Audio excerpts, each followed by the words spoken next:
Welcome back to our channel. For this episode, we are going to learn the fourth article of the 1987 Philippine Constitution, which is all about citizenship.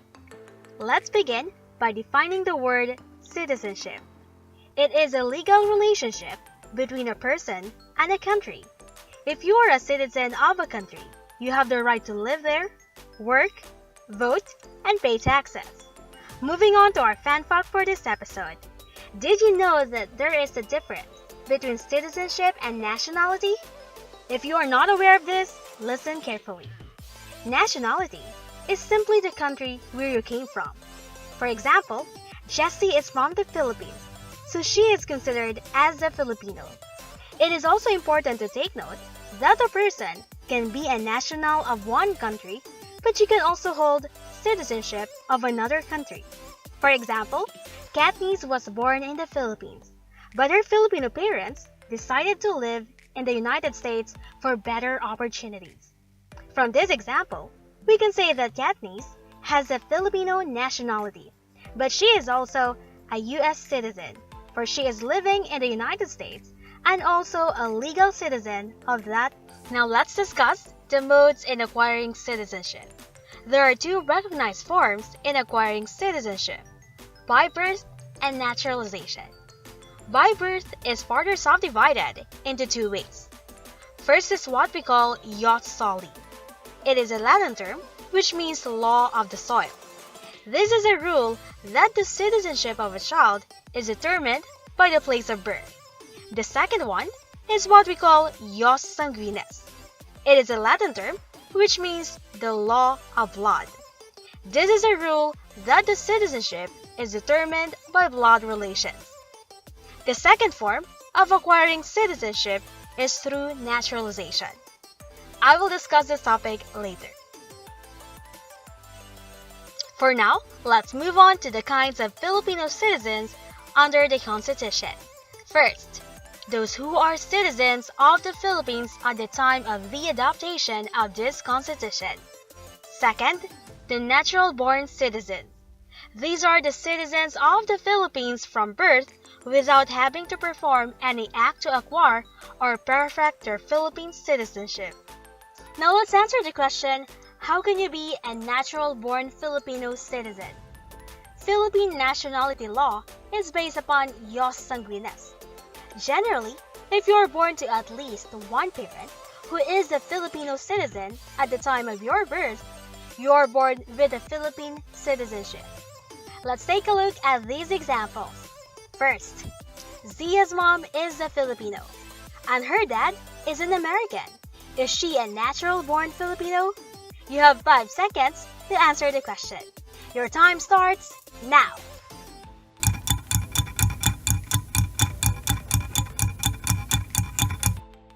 Time's up. The answer is a very big yes. Remember the principle of ius sanguinis. If one of your parents is a Filipino, then you are also a natural-born Filipino. Let's move on to our second example. Let's meet Kay. She is an illegitimate child of her Filipino father. Can she be considered as a natural-born Filipino? I will give you another 5 seconds to answer the question.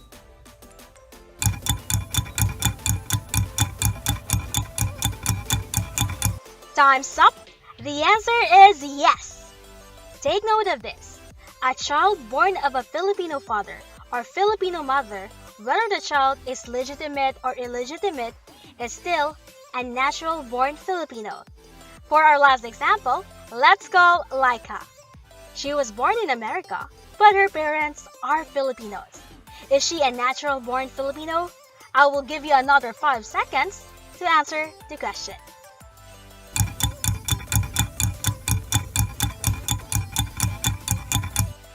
Time's up.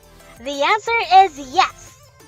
If the child is born in another country, but her parents are Filipinos, she will still be considered as a natural-born Filipino.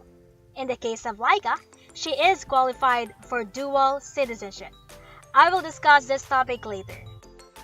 The third kind of citizens under the 1987 Philippine Constitution are the citizens through election. These are the people born before January 17, 1973 of Filipino mothers who elect Philippine citizenship upon reaching the age of majority. Under the 1935 Constitution, the child whose mother was married to a foreigner was born an alien and remains an alien until he elects Philippine citizenship after reaching the age of majority. This rule was changed. Under the 1987 Philippine Constitution, a Filipina does not lose her citizenship by her marriage to an alien. Last are the naturalized citizens. Aliens or foreigners can become Filipino citizens through naturalization, or the process of allowing a foreigner who lives in one country to become a citizen of another country. However, they must first renounce their original citizenship before they become naturalized Filipinos. There are three ways in order for aliens to become naturalized citizens of the country. First is the direct naturalization. This is further subdivided into three ways: administrative naturalization, judicial naturalization, and direct act of the Congress. Let's discuss administrative naturalization. This applies to native-born aliens who lived in the Philippines all their lives, who never saw any country and thought they were Filipinos. This follows Republic Act 9139, or the Administrative Naturalization Law of 2000. Here are the qualifications. First, must be at least 18 years old. Second, must be born and have lived in the Philippines. Third, must have good moral character and must believe in the Constitution. Fourth, must own a real estate in the Philippines for not less than 5,000 pesos or have some lucrative trade, profession, and lawful occupation. Fifth, must be able to speak and write in any Filipino dialect. Last, the minor children of school age must be enrolled in the schools prescribed by the law. The second way is the judicial naturalization. If a foreigner is not qualified for administrative naturalization, then he will have to go through judicial naturalization, which follows Commonwealth Act 473 or the revised naturalization law. Here are the qualifications. First, must be at least 21 years old at the hearing of the petition. Second, must reside in the Philippines for at least 10 years. Third, must have good moral character and must believe in the Constitution. Fourth, must own a real estate in the Philippines for not less than 5,000 pesos or have some lucrative trade, profession, and lawful occupations. Fifth, must be able to speak and write in English or Spanish and any one of the principal Philippine languages. Last, the minor children of school age must be enrolled in the schools prescribed by the law. The last way, under direct naturalization, is through a direct act of the Congress. Legislative naturalization is quite rare, and this applies only for aliens who have made outstanding contributions to the country. The second way of becoming a naturalized citizen is through derivative naturalization. Derivative citizenship is defined as obtaining one's citizenship from or through another person. You can be any of the following: wife of naturalized husband, alien wife of a natural-born citizen, or a minor children of naturalized parents. It is also important to take note that naturalized citizens cannot enjoy the following. First, dual citizenship. Second, run in any political position. Let's move on to the effects of marriage to a foreigner. Citizens of the Philippines who marry aliens shall retain their citizenship unless they renounce it. Now let's talk about the loss of citizenship. Filipino citizenship is not forever. Filipinos may lose citizenship voluntarily and involuntarily. First, it's voluntarily, or also called as expatriation. It is a process of leaving your country and living in a new one.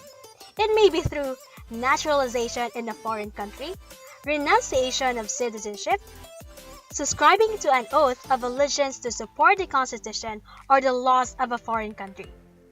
The second one is involuntarily. These are the following ways where you can involuntarily lose your Filipino citizenship. First, cancellation of certificate of naturalization by the court. And second, if you are a deserter of the Philippine Armed Forces. Next, reacquisition of lost Philippine citizenship. Citizenship may be reacquired. Here are the several ways of reacquiring citizenship. First, naturalization. Second, direct act of the Congress. Third, repatriation, or the recovery of original citizenship. This is made by making an allegiance to the Republic of the Philippines. For our last topic, let's talk about dual citizenship versus dual allegiance. Many people are confused between dual citizenship and dual allegiance. Let's define these two terms. Dual citizenship means you are a citizen of two countries at the same time. For example, a child born in the United States with Filipino parents can have a dual citizenship because United States follows Jus Soli, and his parents are also Filipinos, where Jus Sanguinis is followed. The child is legally both a Filipino and an American. On the other hand, dual allegiance refers to the situation in which a person simultaneously owes loyalty to two or more states. What the Constitution prohibits is dual allegiance, not dual citizenship. That's all for this episode. Be sure to like and subscribe to our channel because more incredible videos are on the way. Also, if you have friends, share this video. Thank you for watching.